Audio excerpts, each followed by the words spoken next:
So today I'm at Pizza Hut, and at one point Pizza Hut was an absolute juggernaut. They had over 7,500 locations by 1995, and believe it or not, 25% of the US pizza market. Just kind of an insane level of growth that all started with just one pizza shop back in 1958. And fast forward to today, the chain has gone through multiple owners, everybody from Pepsi to today Yum Brands. And in the past couple of years, they've shut down over 1,000 locations. And one of their biggest operators declared bankruptcy. So a crazy story about the rise and fall of Pizza Hut. And this video is about, well, what went wrong? So I'll explain that all here and tell you what lessons we can learn from. If you're new here, my name is Michael. I like to record videos about business lessons because I'm a business nerd and I really like business. And one of the things I have for you, if you're interested, the link below, there is basically a guide. I've taken all the lessons that I've learned from studying these businesses, put them into a PDF. You can download it, so the link's below. So check it out and leave me a reply. It'll make me feel better about my life and doing these kind of videos. So Pizza Hut itself started back in 1958. Two brothers, Dan and Frank Carney, put together $900 and opened their very first dine-in pizza place. And back then, pizza as a specialty cuisine was somewhat at its infancy. But it turned out the two brothers had picked a perfect concept at the perfect time. And their growth rode a number of waves. The first one was the rise of dining out. See, back in 1929, just about 13% of meals were eaten out. But by the 1960s, that number had almost tripled. And people were hungry, literally and figuratively, for a place like Pizza Hut to go eat out of the house. The second wave they rode that created such a massive chain was the rise of car culture. And back then, people loved the suburbs. By the 1970s, over 70 million people in the United States were living out in the suburbs. And that was the type of environment where it made it really easy to stamp out lots of look-alike restaurants like this one. And many of them were franchised, so owned by local independent entrepreneurs who were part of the Pizza Hut franchise system. And the last wave they rode, which was really interesting, was the idea of cheese. And while Americans consume a metric ton, I mean, like a shit ton of cheese these days, it wasn't always that way. And back in the 1960s, cheese was heavily subsidized. They had to figure out what to do with all this milk that we had. So they took the curd off the top and turned that into cheese. Well, it turned out when they launched and up through the 1970s, cheese was one of the cheapest and easiest ways to get calories basically into people. And so what better way to do that than to turn it into pizza and put that melted cheese on top of bread? It's a perfect combination to offer people a ton of value and a ton of calories for not much money. And back in the 1960s, cheese was so cheap that it was basically the equivalent of $1.50 a pound in today's dollars. Just absolutely stupid cheap. And that's, well, benefits if you're gonna make pizzas. And so by 1977, big business started to take notice. And the Pepsi Corporation came in and bought the business. And they had about 4,000 locations at the time. Just incredible growth from 1958. And Pepsi buying the chain had a pretty straightforward thesis. Number one, they could sell a lot more Pepsi if that was the only soft drink that was in a place like Pizza Hut.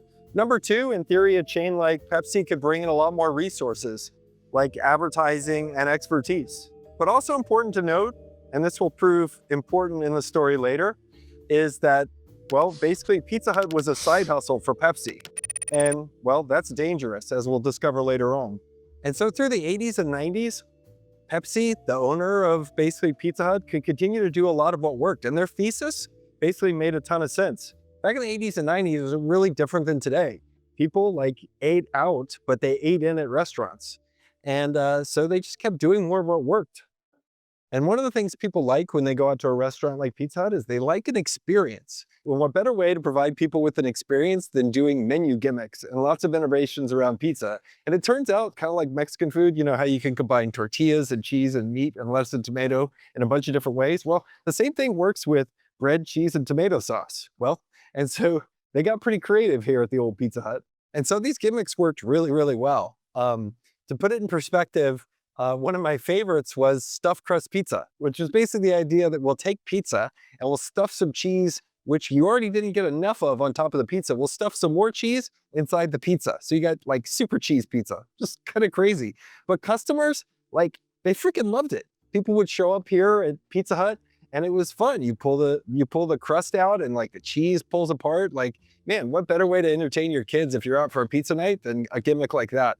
And by many measures, that drove them to over $5.7 billion in sales. And to show even more how this idea of menu gimmicks worked, in 1995, they launched a thing called the Bigfoot Pizza, which was a 2-foot long square pizza, rectangular pizza. And by that one innovation alone, it drove an additional $1 billion in sales for the chain. Just insane. But just when it seemed things couldn't ever go wrong for the chain in 1995, when they had 7,500 stores, that's when the world started to turn against Pizza Hut. Number one was the advantage that was cheese. Well, it stopped being such an advantage. And the reason wasn't so much that cheese got that much more expensive, it was because chicken and other meats got a lot cheaper. You see, the chicken has changed a lot since 1950. By some measures, they're 2 to 3 times bigger than they were in the 1950s and that much cheaper per calorie that you eat. So places like Chick-fil-A, McDonald's, and other folks that were selling chicken and even beef, well, they had a structural cost advantage over our friends here that were making pizza with cheese. Number 3 was kind of the mistake that they made early on about this being a side hustle for first Pepsi and then eventually the owner of Yum Brands. This was always a side hustle for them. One of many other brands or one of many other kind of ideas. So nobody was really focusing on kind of the long-term way of thinking about it. And that proved to be a problem at this point.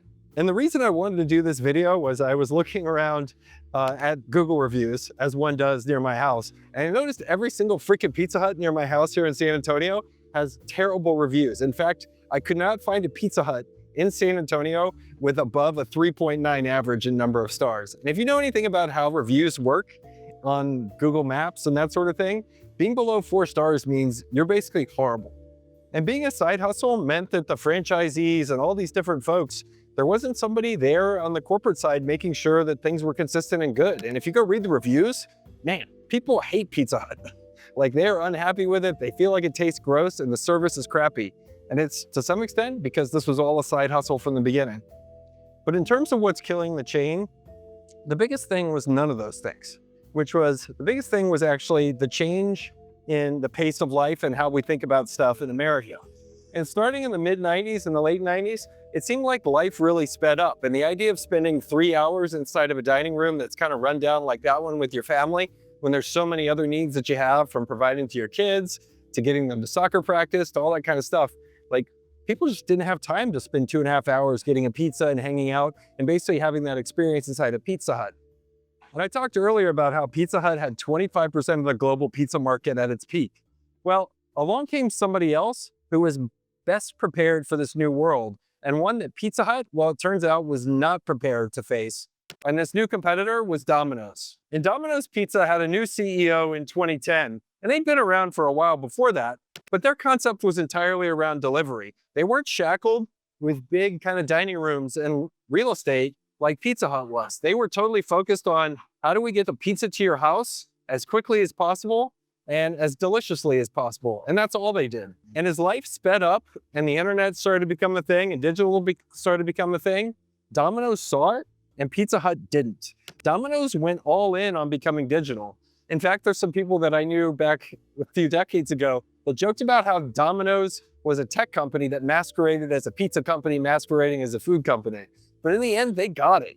Online ordering became a huge thing for Domino's, and they went all in on making it work. And at the same time, Domino's understood something that Pizza Hut kind of forgot. It wasn't about the show and it wasn't about the gimmicks. It was about, can you deliver a darn good pizza to my house pretty quickly? And combining online ordering with higher quality product, which Domino's admitted to the public they didn't have, and went and fixed, well, basically catapulted over time Domino's to become number 1. And these guys at Pizza Hut to basically be an afterthought. And Pizza Hut looked up, and by 2017, they were trying to be good at dine-in, they were trying to be good at gimmicks, and they were trying to be good at delivery.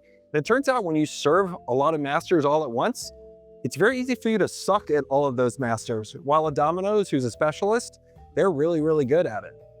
And by 2017, the whole strategy and specialization of Domino's really worked. They had, by 2017, 42% of the market, while our friends here at Pizza Hut, well, they were shrinking and closing stores. And it turned out during COVID, people wanted pizzas delivered to them. Well, basically because they had to. They couldn't come into a place like Pizza Hut here and sit for 2 hours, and because COVID was preventing it. And who was well prepared for that? Well, specialist Domino's were able to capitalize on it. And in the end, Pizza Hut shrunk during COVID. Their sales went down at a time when it should be growing like crazy. What better time to order and have a pizza delivered to your house? And who was the beneficiary of all that?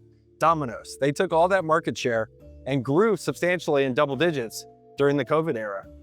And I talked before about how Pizza Hut had decided to franchise. Well, the problem with franchises is you become dependent upon their balance sheet being stable.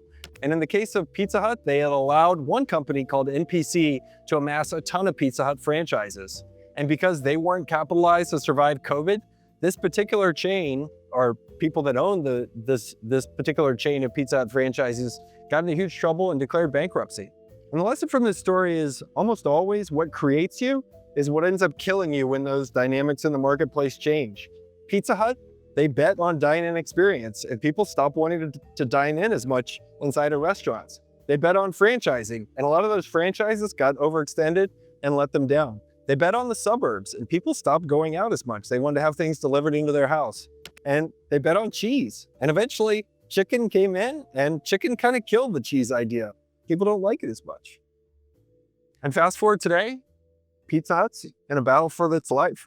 We'll have to see what happens, but that's how it all went wrong and what we can learn from them. Let me know what you think in the comments below. We'll catch you next time.